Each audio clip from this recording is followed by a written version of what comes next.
Hello and welcome back to a foreigner and family in the Philippines. And I'm back over here where we're planting some banana. We had previously planted corn here. I don't know if this looks familiar from a previous video, but there was corn on this little patch. Well, not up there, but as you come down there, down to where I'm standing, and we've decided to plant some more bananas. I made a previous video, and I came back here when we first cleared this to plant the corn, and it had some banana trees sporadically planted, and over here, and these patches were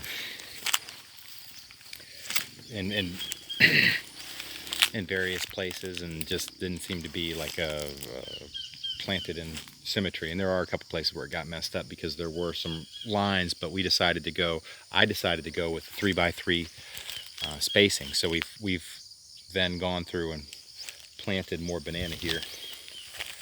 It's getting close to the dry season, and some of these, probably the new transplants, aren't going to survive, but I figure some survival rate is better than no new trees. So it looks like some of them are going to live.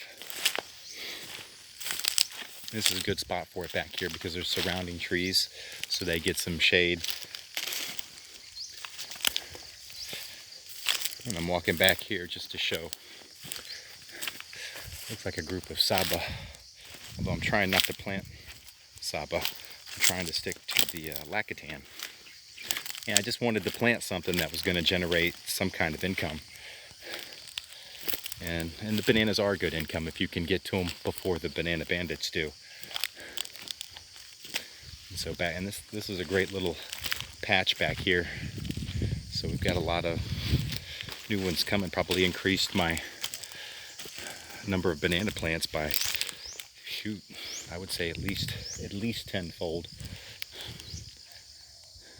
So if I was getting 2,000 pesos a month for bananas now, that would then next year, when these are producing, then turn into maybe 20,000 pesos per month.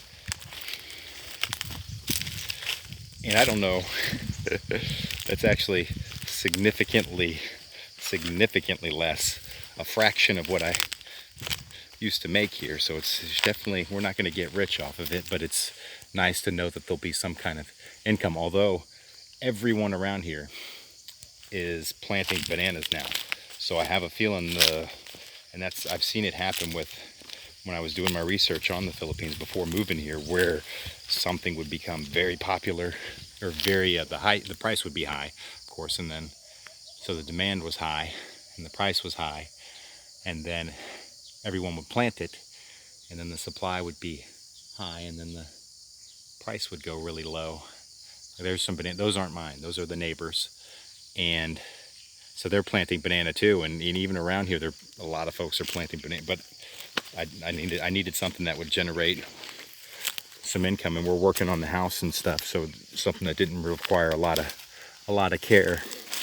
You'll see that I've left some trees sporadically through here, and I actually cleaned these coffee trees. They were covered in some kind of weird vine tuber type thing that would go up them, and it almost makes like a potato, but not really.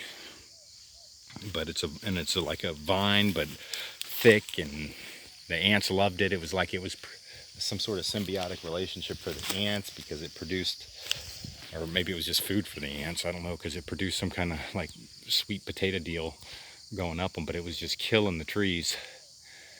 And I'm looking at this tree, and when the berries are red on the coffee, they're ripe and ready to be picked. And I do see some red ones here, but I didn't quite get amped up for that.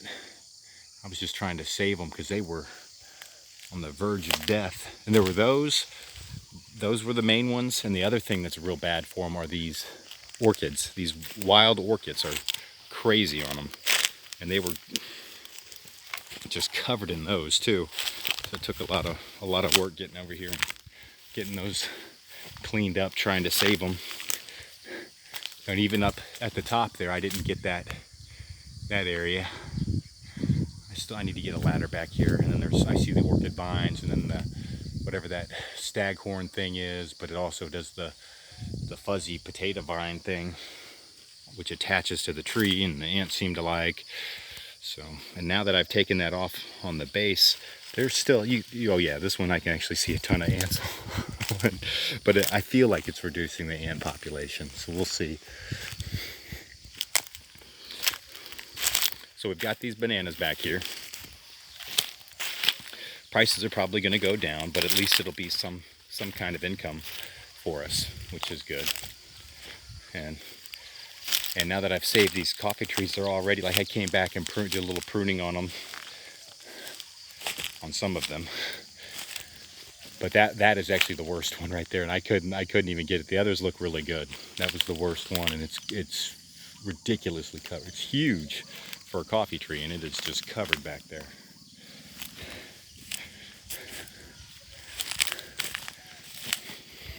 And I'm coming back today. I'm gonna probably trim some of the leaves off of these, and some of these that are just planted, I'm gonna take those leaves and kind of put them around the small ones, just to kind of keep some moisture in, maybe help a couple more survive. Now, just getting here, I didn't know what a durian was. Well, I kind of knew what a durian was. I knew it was a fruit that I was never gonna like. But this tree, I should not have cut this tree down. It's a durian tree, and we have another durian tree on the property. Actually, 2 other durian trees on the property. And when they were harvested, that was a nice little bonus for us. And we also had the Lanzoni tree, which was also nice to get a little something off of. So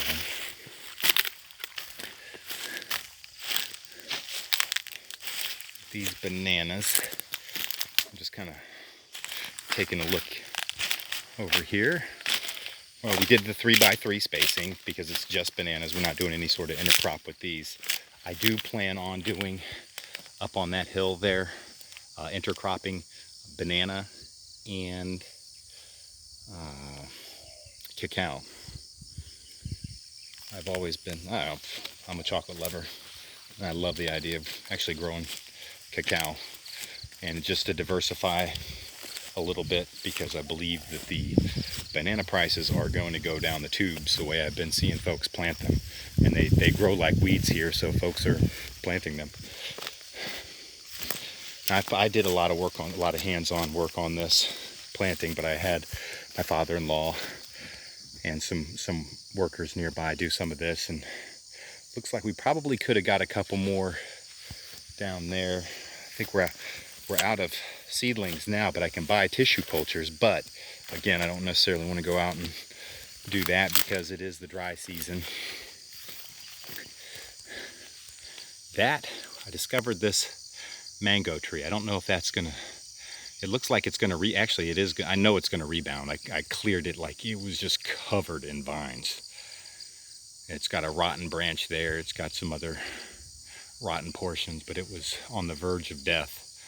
And so it was nice to get over there and clean that one up, find another, because I love the mangoes here.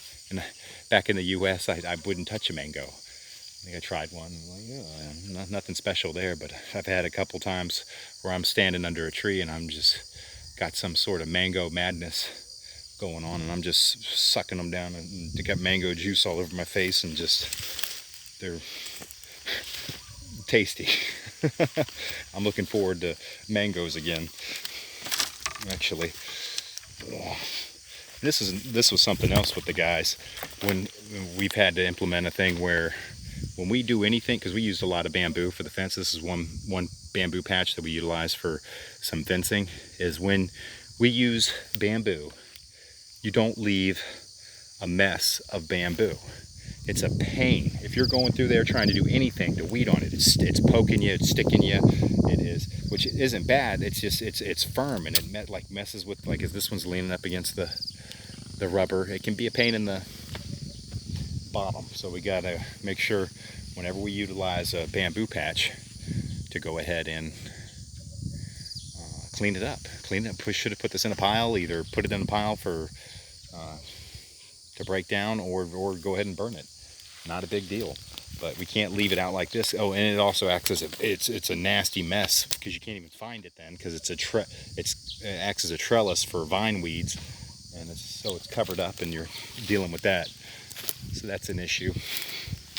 And I did plant back here, even though we're getting to the dry season here, is just because these trees are back here and it's going to provide some shade, retain some moisture.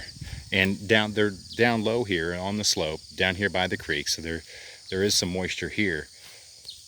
And I'm hoping that these guys are able to survive, because that's the big thing with bananas. I've seen them in full shade, I've seen them in full sun, and they do fine as long as they've got water. So, and then I'm going to walk over the hill here and show you the ones in the previous video that my wife and I had planted. Now, we planted little ones,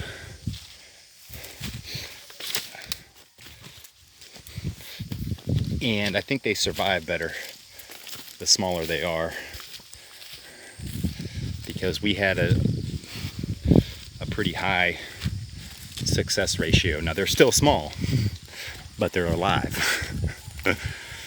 So that's a plus. And I really meant this. You'll notice the spacing here is a little messed up. I was experimenting with this, deciding what kind of spacing I was going to go with, because this was just going to be bananas. I've heard just bananas can go 3-2. That's just too tight. I say 3-3 is my magic number for right now, until I see some other results otherwise. But these guys, like right now, it is 8:17 in the morning, and I've still got some shade from these rubber trees back here, or a lot of shade. Actually, this whole thing is usually shaded back here, but on the side of the slope has still got some shade.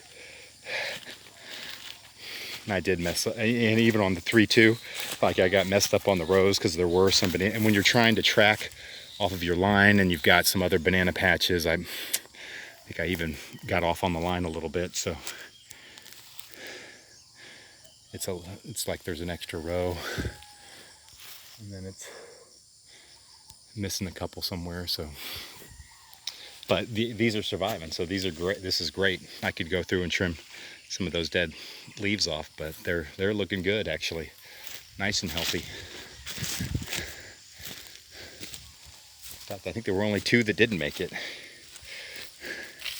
And this one's got and this is one of them. And it's got a little green patch coming out the side. I don't know if that's going to be a survivor or not. That's pretty cool, though, to see it. I don't even know if I don't see it in the film. Oh yeah, little green leaf coming out the side of it. So that'd be cool if that one makes it. And again, with the bamboo back here, we did the same thing. We used some bamboo along the side of the fence here from this bamboo patch back here, and it made a mess. And so when we planted over here, it was an ordeal just to get the bamboo. And of course, when I planted, I cleared the bamboo, so it's nice and easy to get through. But over there, it's still going to be, when you go through the weed now, it's going to be an issue, because they've still got the bamboo mess over there. So you just have to be very clear and on your instruction, and make sure that everybody's on the same page. And the communication can be a challenge, because it is another language here, and I'm dedicated to learning it now. I thought I want to learn Tagalog because that's what everybody speaks in the Philippines, but I've decided I'm going to go with Visaya, because that's where I'm at, and that's what the people here speak, and this is where I'm going to live. So and I pushed that bamboo over here. Now, even me, I meant to get back over here and burn this bamboo. Did I do it? Nope, not yet. And this little patch of stuff, it's just too thick. There's too many trees here. They're growing too close together. Some of them are morongs, which I love. I'm liking the morong, that sweet fruit. I think I did a video on it. If I didn't, I did, but it didn't come out because I think it was too windy. But I got to do, and I plan on doing that too, where I do a segment. I'm going to call it Feelin' Fruity. I'd love to have a dancing fruit on there, but right now I don't really have a workspace for that sort of thing. But a feeling fruity segment, because there's so many different fruits here, and I've already tried a couple, and there's a whole bunch more that I'd like to try, and maybe show some folks that haven't seen those fruits, or just say, okay, maybe give a little information on a fruit that they already know even. But I haven't got to that point just yet.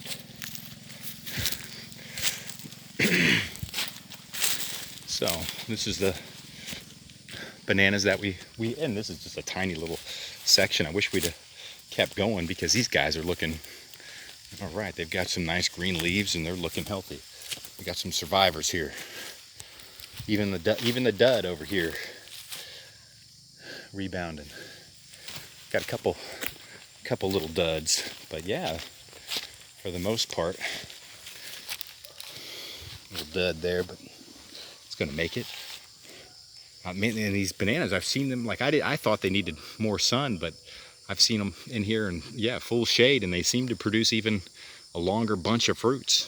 So I wasn't worried. I knew this would help give them a little shade, moisture, maybe a little extra moisture here for this dry spell coming up. And then I want to be ready to bam, hit that little hill up there on the other side of these trees with banana and cacao come the start of the rainy season, probably in June. But I think I've rambled on enough about the bananas here, so that's all for now. Please like, comment, share, and subscribe.